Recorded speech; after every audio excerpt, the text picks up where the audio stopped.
oh, if I'm thinking a lot, especially if my thoughts are looping and repetitive, I am dysregulated. So we stop. And then we signal safety. So our bodies are animals. We are animals. So we have to use our biology instead of trying to fight our biology. Our biology is this incredible technology that is literally divinely given to us to experience heaven on earth. But most women are fighting with their bodies because we have been indoctrinated for centuries.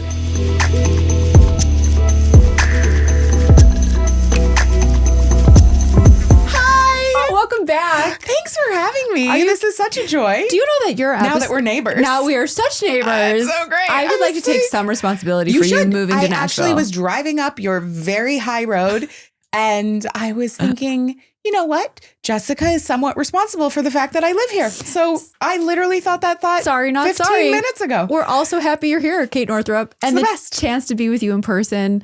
It's like the best. And do you know that the last time you were on my show, I don't know if you know this, but it's one of the highest downloaded episodes I have. Really? Yes. Okay, well, let's try to beat it. Okay, let's go.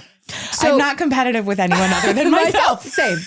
So we will beat this one, and I'll tell you why I think it was. One, first of all, everyone loves you, and you're just so beloved, and the light and the energy. But like what you're bringing to women when it comes to money is such a deeply desired hunger that I know women, because we share like a very beautiful type of community, are just longing for. And so I want to start with, I've been thinking about abundance a lot and would love to start with this concept of enough.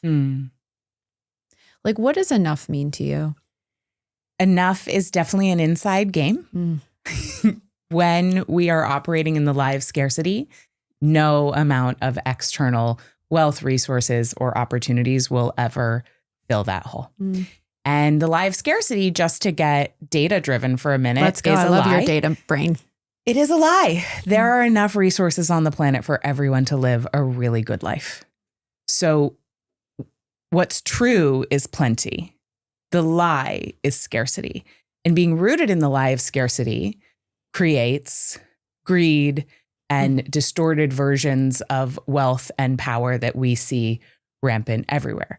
But being rooted in the truth of plenty actually creates overflow, generosity, collective healing, and the flow of abundance. So one of my mentors and now friends, Lynn Twist, who wrote The Soul of Money, talks about the concept of sufficiency. And sufficiency, again, is personal. Right. So as opposed to abundance. Okay. Abundance is like more. And I love abundance. So this is not a competition between sufficiency and abundance. But sufficiency is the deep internal sense that you have enough and you are enough and just there is enough. And that is not anything that could ever be measured other than with a feeling. So let's talk about this. You said the words deep internal sense. And I think that we go about creating abundance in our lives. And I love this sufficiency benchmark here with mindset and learning more about budgeting and trying to figure out ways we can make more money and grow our financial bank accounts. But your work really taps into a very different pathway in the body. And so can we talk about the somatics, the nervous system, and what that has to do? Because it's the core of your work. And I feel like the nervous system is like everywhere on Instagram today. I've actually stopped talking about it. I get why. I kind of have too. Everyone's talking about the nervous system. It's watered down. It is still at the deep core of my work, and I'll talk about it here. Great. But like public facing, on social, I've started using different words. Good, because most people talking about it, the way they're talking about it is actually scientifically inaccurate. Say more. Well, people misunderstand. So a lot of people who just heard about the nervous system talk about the nervous system, and then they talk about healing your nervous system via mindset work or rest, which is lovely. I love rest. Who doesn't love rest? Rest is great. I could literally do like a 3-week workshop on why rest fundamentally, if your nervous system is jacked up, rest will actually feel like a threat. So, and we cannot think our way into a healed nervous system because the nervous system does energy and feeling. The nervous system doesn't do language. And we think that we can fix everything with our mind. And when we say our mind, we're talking about our cognition. We're talking about our prefrontal cortex, the part of our brain that is responsible for planning, for me getting here on time, for like logistics. We love our prefrontal cortex. It's critical for life. And it is not our wisest self, and it is not the place that we can heal from. So number one, the nervous system is deeply, deeply misunderstood. And people who have been doing mindset work and, working on their beliefs and all of that stuff, which is all super wonderful, have just added in the nervous system to their vocabulary when they actually don't understand anything about the way our brain and body are wired. Yeah. You're doing an event in a couple weeks. I am. Called Good with Money. Yes. And it's a real, I think, profound look into the work that you do, creating this cross section between the nervous system and money. Is no one else is doing what you're doing, and I'm just going to say that, like, with so much love and like awe. What can people expect at that event, and is there like some codes on the nervous system that you drop? Can we give like a bit of a teaser? Well, I'm really excited that I don't even want to say created. I received. I say the real things on your podcast. You sure can. I downloaded and received a way of relating to money that is brand new that I've never spoken about before. This is at this year's Good with Money. Wow. And I'm calling it the hidden money ecosystem. So it has two elements. One element is the energetics, and the energetics covers your emotional relationship with money, your nervous system patterns, how you feel about money, how you relate to money. It's the part that is completely invisible. No one can see it, including you, but you can feel it. So that's the energetics. And then the other half of your hidden money ecosystem is the engineering. And no one else will ever see that either. But you see it. It's what are you doing in the middle of the night when you're moving money between accounts? How are you pulling out your credit card, and when and why? The why is more of the energetics part. But what's the conversation like with your CPA or your partner or whatever? So the engineering is, what are the structures and systems that are actually holding your money and holding you, or the lack thereof? And what I find is there are 4 different states that your hidden money ecosystem can be in, depending on how healthy the energetics and the engineering are. And those different states create a different expression of your actual financial life. So the thing is, most people, like you listed all these things that people do to change their financial life. Yeah. The main one for our people is they lean into making more money. Right. Which is wonderful. Yes, let's make more money, especially as conscious female entrepreneurs, because what we know is that when more money is in the hands of women, the entire world gets better. Everybody's lives get better. I want to talk about that. Why do you say that? Because the data is completely clear. Okay. It's inarguable. Number one, when women have resources, they invest in the health of their communities. When women have resources, they give them at unprecedented rates compared to men. And this is not bashing men at all, because I think this data is probably true of conscious, heart-centered humans. Yes. We just don't have those stats. So women get better returns when they invest. They're investing at lower rates than men, but ever increasing. So that's really good news. But when they do it, they get better returns. For every dollar invested in women in venture capital, which is vastly underfunded compared to male founders, you get a much higher return for the VC when you invest in a female founder. And I could give you 35 more. I mean, stats. I would love to hear them. I just want to, and I'll tell them all in Good with Money. Everyone needs to go to that event. That's amazing. I just really want to crystallize what you just said, because it's the heart of the show, and it's a slogan that I say all the time, that when women have money, women have power, because those two things are conjoined in this 3D reality. Yes. That's not bad. That's not good. That just is. Like money and power go together. And that's what in many ways has created the patriarchal system. And again, patriarchy isn't men as a gender, it's a system. I just want to clarify that. But when women have both, this world becomes a better place. And I say that from my heart as like the Palladian that I am. And I love the data that you just broke down and created like verification that this is proven. It is proven. Yeah. So if anyone listening has any hangups of like sort of some sort of low grade or high grade moral superiority around under earning, or feeling like, oh, it's not okay if I have more because therefore someone else will have less. Number one, it just doesn't work that way. If you deprive yourself, that money doesn't automatically end up in somebody else's bank account who needs it more. Right. Like that's not how it works. So just that's a lie. And number two, actually, it is our moral imperative as women to get our hands on as many resources as we can, because we naturally bless the world when that happens. However, just putting more money in your bank account will not improve your relationship with money. In fact, money is a fertilizer. Money is an amplifier. It will make louder whatever patterns or imbalances are present in your hidden money ecosystem. So my approach is really different, which is we tend to the secret garden, if you will, which is that hidden money ecosystem, the part that is invisible, that you can only feel, and that's really between you and God and you and money. And then the part that's invisible to everyone else, which is what are you actually doing behind the scenes with your money?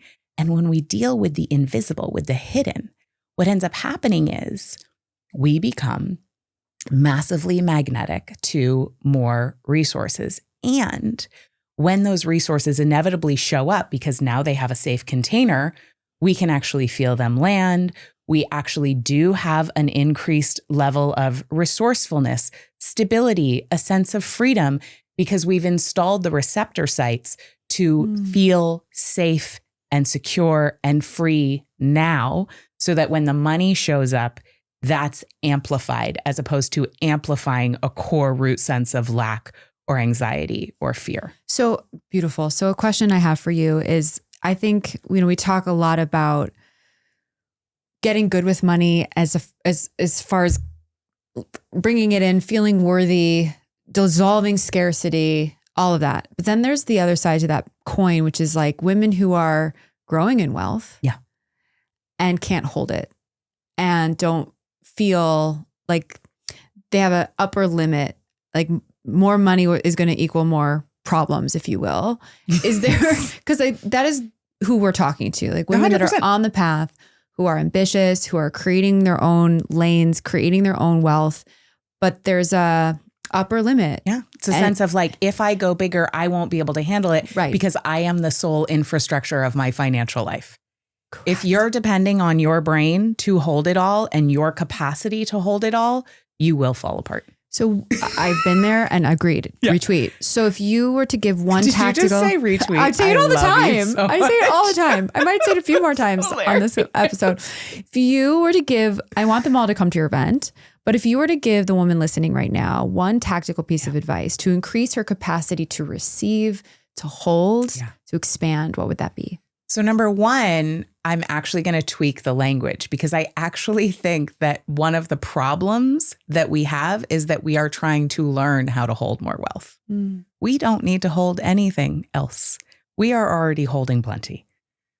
So we actually need to learn to build the energetic integrity and the engineered integrity in our hidden money ecosystem so that it can hold us. Wow. Full body chills, by the way. Yeah. So great.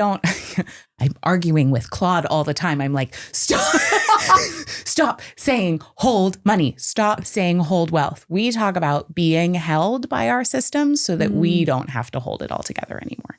Just hearing you say that, my whole body just relaxed. It's different, right? It's really different. Yeah. So this all sounds great in not theory, but I know you have all of the science and tools and practice, but is there something that someone could examine today or absolutely look in the mirror and do today, whatever that tactic would be? 100%. So the state in which we are relating to money, essentially the environment is the state of our hidden money ecosystem. And then the actual things we're doing within that state also matter. So I would just take a look at, from a bird's eye view, as non-judgmental as you can possibly find yourself being, pretend you've just gone up the elevator and you're looking from a bird's eye view at your money ecosystem. It includes you, your income sources, anyone else you interact with. If you run a business, it's your team. If you have a partner, it's, the kids, the real estate, whatever, like the whole thing. And just, your people will like this, begin to sense into, if you're looking at it, or you could go within and close your eyes and put it on your internal screen. Where do you sense that there are leaks? Where do you sense that there are blocks? Where do you sense that there is pieces in that web that are broken or dangling? And you'll know. Your inner wisdom will be able to tell you. Now, in the workshop, there are 9 specific money leaks that I'm going to go through and walk people through. One of the most common ones is a lack of architecture. So when we are in a state of overdrive, we have a low sense of energetic safety. So it's like, there's not going to be enough. In a week, I'm going to end up on the street. I have to, the living in a box, deep fear that is so common for women, and actually men as well often. So it's that like racing feeling of, if I just keep running fast enough, I'll be safe.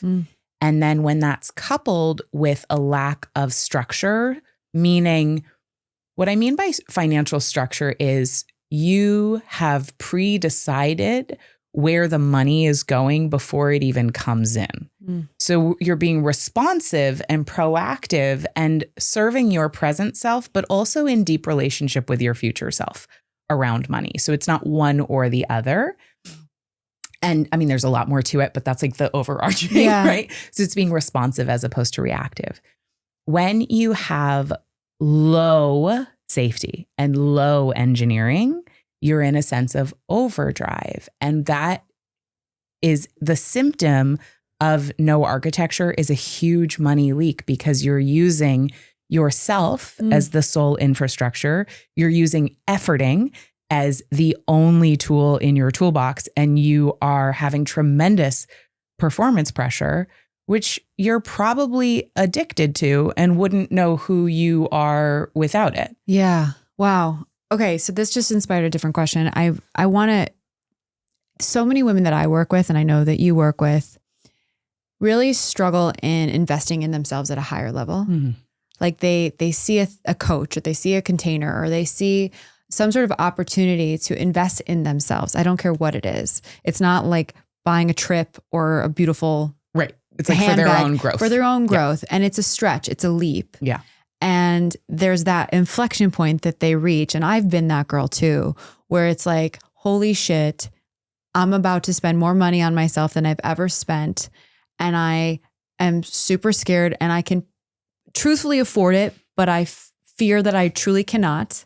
And it's that point where I see so many women negotiate against themselves and don't fully take that leap, because it's rooted not in possibility, but in their scarcity. And that scarcity is a story. So if we were to meet that woman in that moment, and the architecture is such a beautiful frame, but in the moment, if she's really deciding to activate and expand, and maybe her brain, she's not seeing it as such, it's just like a scary leap in investment, and I'm blind faithing, trusting. Yeah. Or I'm going to wait till next year. Like, what would you say to her? That's a really good question. First of all, generally speaking, when we wait until next year, we are in the same place that we were before. Nothing changes without some sort of investment. And that doesn't always mean financial. Sometimes it's an investment in our own education, but most people won't get anything done and won't take something seriously without money on the line, or without some sort of meaningful collateral from their life. There has to be a little bit of risk in order to light a fire under our tushes. Because especially with AI, every single piece of information we want to know is available for free. So if information that's available for free was going to get us the change, it would have by now. What's different is the actual investment. And my friend James Wedmore says the transformation comes through the transaction. Now, how do we make that smart transaction, right? How do we make a smart investment? And I don't believe in just like some people say, you know, make the leap, take the leap and it'll all work out. I mean, 99% of the time that actually is true. Yeah, I agree. However, I love people making grounded decisions that they feel super smart about and like responsible and, you know. And so number one is we need to get our bodies feeling safe in order to make good decisions. When we're dysregulated, when we are in a sympathetic nervous system response, we go into fight, flight, fawn, flop, all the F responses. And that is a time when the blood and the oxygen that our brain needs to function optimally is now going to our external organs limbs. Wow. So that we can fight or run.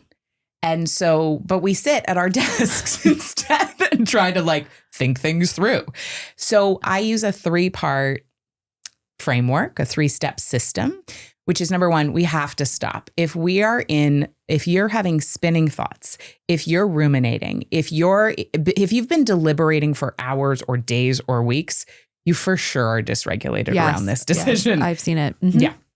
So just know, if I'm thinking a lot, especially if my thoughts are looping and repetitive, I am dysregulated. So we stop. And then we signal safety. So our bodies are animals.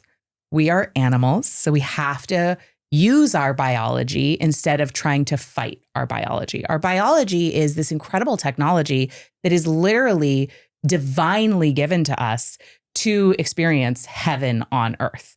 But most women are fighting with their bodies because we have been indoctrinated for centuries that our bodies are wrong or shameful or dirty that's like a whole other thing we could go down. Totally. Anywho, so you signal safety. I teach so many different tools and, there's different things to do at certain times given whatever. But for ease today, yeah, you can signal safety by simply beginning to feel gravity. So you're listening right now, notice the chair you're sitting in. If you're driving your car, notice what the car seat feels like supporting your back, supporting your tush. What are your feet on right now? Just notice gravity is holding you right now.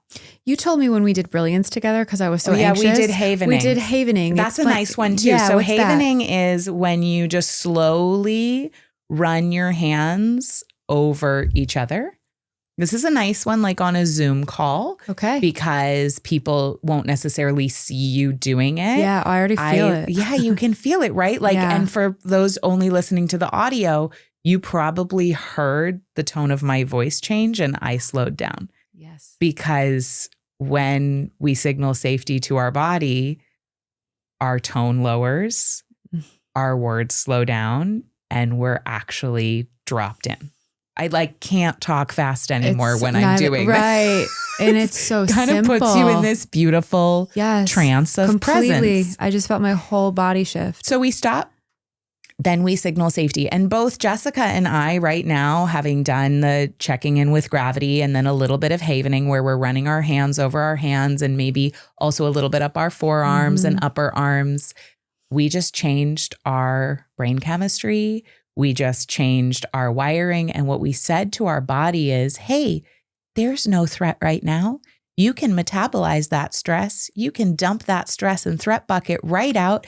And it is completely fine for you to devote calories to thinking creatively and thinking in possibilities and thinking in new horizons and tapping into your vision and seeing how it could be possible that you could have this thing you want to invest in.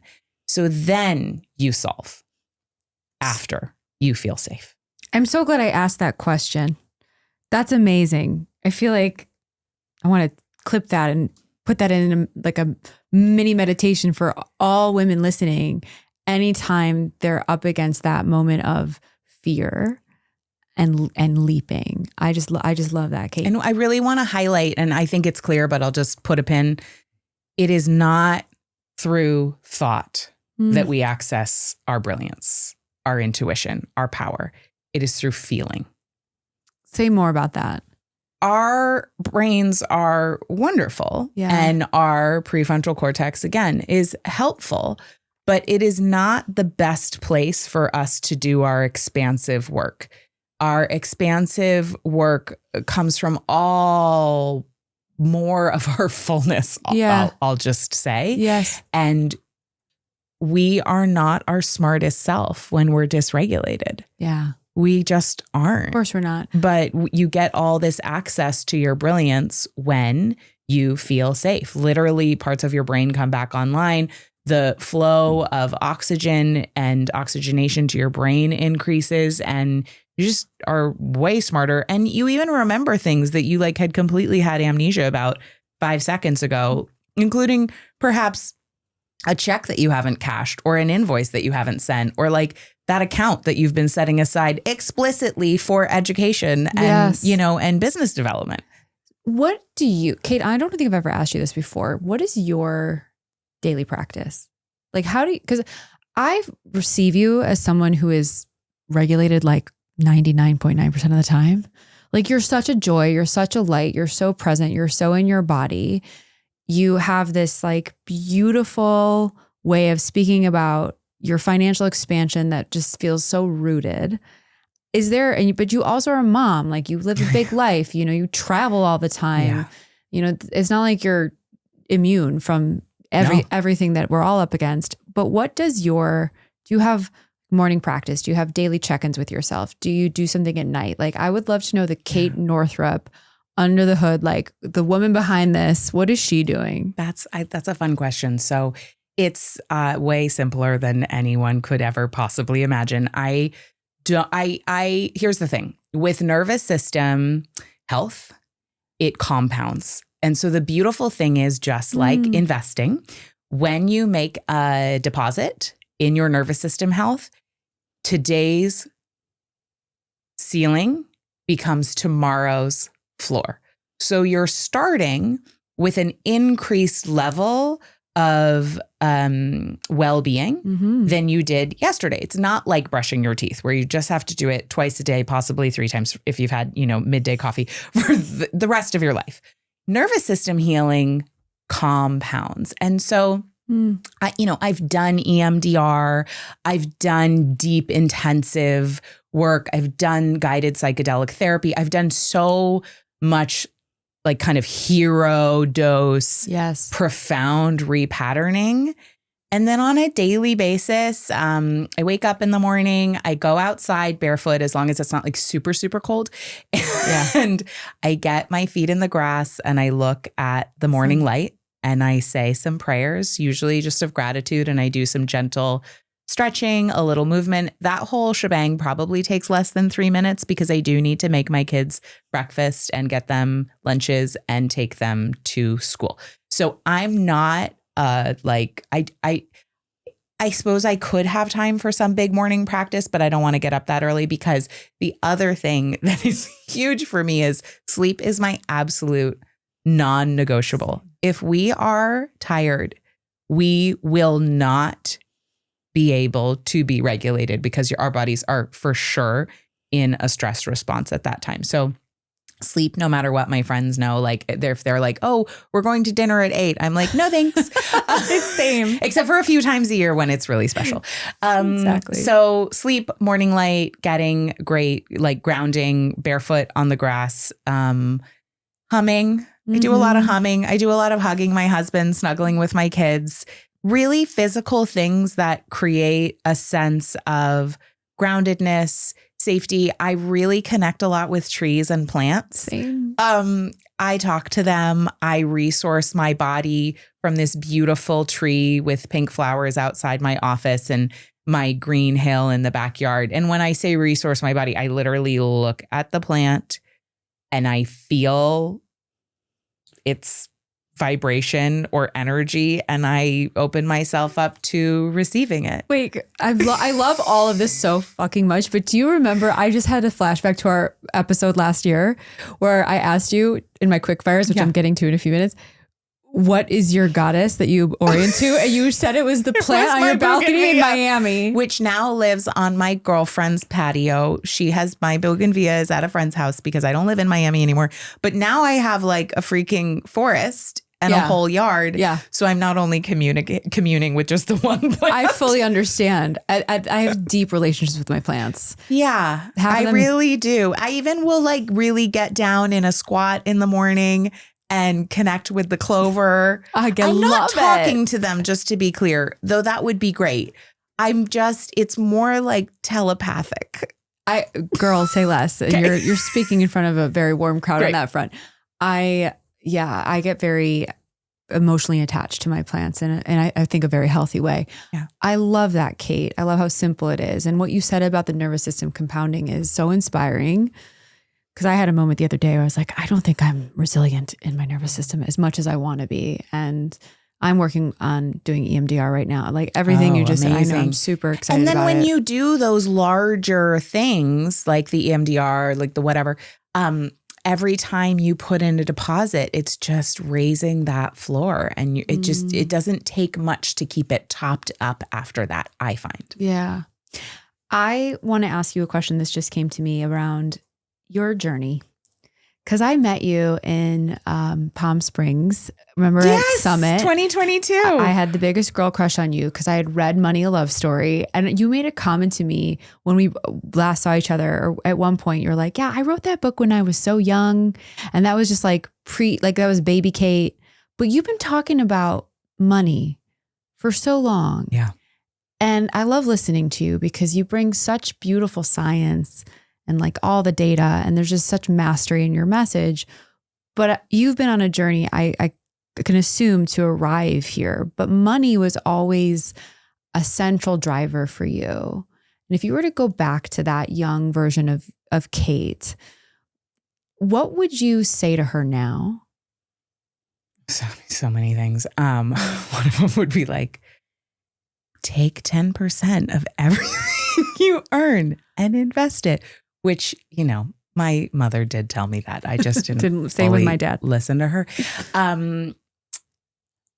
I would say what I say now to women, which is that, yes, being a vibrational match matters. Yes, acting as if. Yes, the law of attraction stuff. I love all of that stuff. I practice it. And there's a wonderful African proverb, which is, as you pray, move your feet. And the piece that I was missing was not the energetic safety. I always have trusted money. I have always been like, yeah, there's absolutely more where that came from, because there is. But my hidden money ecosystem was in a state that I call diffusion. So high energetic safety, super on board with like, there's more where that came from. There's plenty. Low engineering. So it was very spiritually bypassy, where it was like, oh, if I just stay aligned and if I just keep making money, somehow, some way, that's going to turn into wealth, which it will not if you don't actually do something and learn. And it is not hard. So that's the other piece. It's very purposeful that the financial world has all this jargon and these terms that make it sound boring, honestly, and like such a snooze fest. Totally. And I want to say to anyone listening, no one was born being good with money. And if you can do 4th grade math, which I barely can, I have a 4th grader. I cannot help her with her math homework, just to be clear. So if you can do like super basic math, you can be great with money.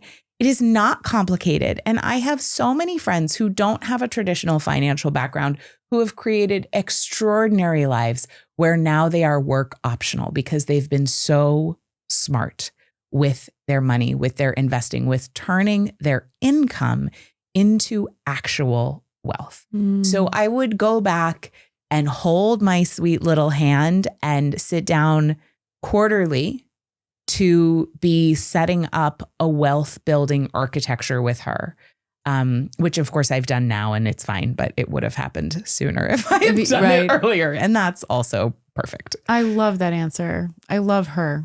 I love you. You have so many codes and it's like, I'm so excited for this event that you're doing. It's 3 days. 3 days, over a week and a half though, not 3 days in a row. And you break it up because you really want the people who come to implement and practice. It's a journey, right? It's totally free. Yep. And you take them on a full experience. So what can they expect when they come on day 1 and who they be on day 3? So first of all, on day 1, we are going to diagnose what state your hidden money ecosystem is in. And then during the course of the workshop, we're going to really have identified, where are the bottlenecks for you? Where are the leaks? How is this expressing?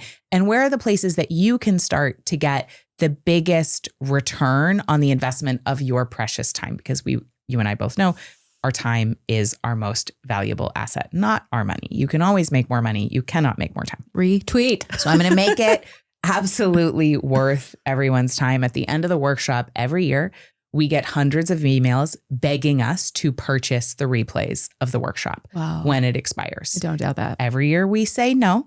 So I'm just going to say, come live or listen to the replays, but listen because it will change your life. And the other cool thing that we're doing this year that's new, I mean, there's going to be so many new things because I can't help myself. But one of the things I'm super psyched about is we've created a custom tool that will give you a fully personalized 90-day relaxed money roadmap based on your inputs into my framework. So you'll really know, this is what you need to focus on. This is part of Good with Money First, this year? second, third. It's part of Good with Money this year. So it's not like a fill in the blank PDF. Like this is a tool that you will be able to use to walk away with a 90-day roadmap for you to upgrade your financial life in the specific ways that make sense for you. That's incredible. I'm pretty excited about Kate, congrats, babe. This is going to be epic. Everyone needs to go sign up. We're going to leave a link in the show notes. I have just a few final quick fire questions for you. I asked you these last time, but maybe they've switched. I'm sure they've evolved. They probably have. Do you have a favorite business book that you always turn to? A favorite business book that I always turn to? Well, it is definitely not an explicitly business book, but I really love the book Braiding Sweetgrass by Robin Wall Kimmerer. We talked about this. Yeah. Did I say that same thing last year? I don't know. No, you didn't. You came over a couple months ago and we talked about it. Because I was on my nightstand. That book changed my life. That book changed my life. And it changed the way we do business, even though it's about plants. Full circle. This is a through line in this conversation. Yeah. A spiritual book. You could say that book is a spiritual book too. One of the books that changed my life the most really was The Soul of Money by Lynn Twist, which I really only read a couple years ago. And what was so profound about it for me is that it validated so much of what I have known since my early 20s, because there's so many of the messages in that book that I actually wrote in Money, a Love Story. And it just gave me such a feeling of validation. And so I love Lynn's Soul of Money. Can I also just sidebar say your books are incredible too? Thank you. Do Less and Money, Love Story. That's how I got tuned into your work, was your first book. And I know you're working on another. I'm working on another one. Can you say anything about it? It's about money, power, and the body. And do you have a timeline of when it might come out? I don't. This book is having a life of its own, and it is having its way with me, and I am surrendered to the experience. But I'm hoping early 2027. Woo! Okay. Yeah. Let's go. I'm so excited to read that one. Do you have besides your tree with pink flowers. Do you have a goddess, a deity, an angel, an archetype that you personally love to work with? Maybe even around money? Well, or just for Kate? I have been really connecting ever since my trip to Egypt with Hathor. And I had a very profound experience at the temple and at Dendara. And it was really profound about sexual energy and feminine energy and receiving and power and life force and abundance. And I feel like that experience changed me. So she's my girl. Yeah. Hathor, I mean, you read my book, The Lightwork. Yes. It's the whole reason I'm here. Yeah. That moment in Dendera. So that's the third time you're going to come on the show and we'll talk about that. We'll do it Egypt. Download. So you clearly believe in aliens. Yeah. The question is, do you believe in aliens? Yes or no? Yeah. How could we possibly live in an infinite universe and not have other life? That just doesn't make scientific sense. That's my whole point. Yeah.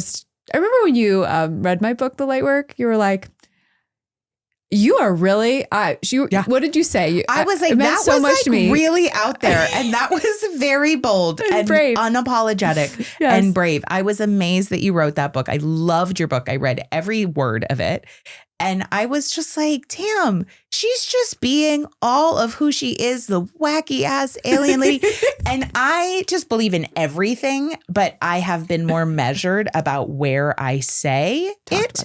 And so I was inspired. You told me that, and it meant so much to me. And you endorsed my book, and it's on the back of the book because I love what you had said. So sidebar, back to this last question.